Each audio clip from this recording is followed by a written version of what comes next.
ఇప్పుడు zeros of the polynomial కట్టమని చెప్పి క్వాడ్రాటిక్ ఈక్వేషన్ ఇచ్చారు. ఇటువంటి సందర్భంలో ఏం చేయాలి? ఎక్స్ స్క్వేర్ పక్కన ఉన్న నెంబర్తో చివరన ఉన్న నెంబర్ను గుణించాలి. 124 is 24. ఇది ఏ టేబుల్స్లో ఉంటుందో రాయాలి.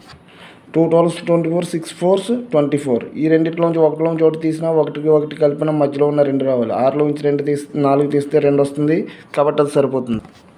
ఇప్పుడు ఈ equation X square minus 4x minus 6 plus 4x minus 6x plus 24 is equal to 0గా రాయడం జరిగింది. ఇప్పుడు ఎక్స్ కామన్ తీస్తే ఎక్స్ స్క్వేర్లో ఒక ఎక్స్ బయట ఉంటే ఎక్స్లో ఉంటుంది, ప్లస్ ఎక్స్ బయట కామన్ తీసాం కాబట్టి 4.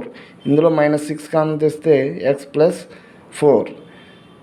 ఎక్స్ ప్లస్ 4ని కామన్ తీస్తే ఇక్కడ కామన్గా ఉంది కాబట్టి ఇక్కడ ఎక్స్ మిగిలింది, ఇక్కడ మైనస్ 6 మిగిలింది. ఇప్పుడు ఈ రెండింటిని 0కి ఈక్వల్ చేయాలి. X plus 4 is equal to 0, X is equal to minus 4. x minus 6 is equal to 0, x is equal to 6.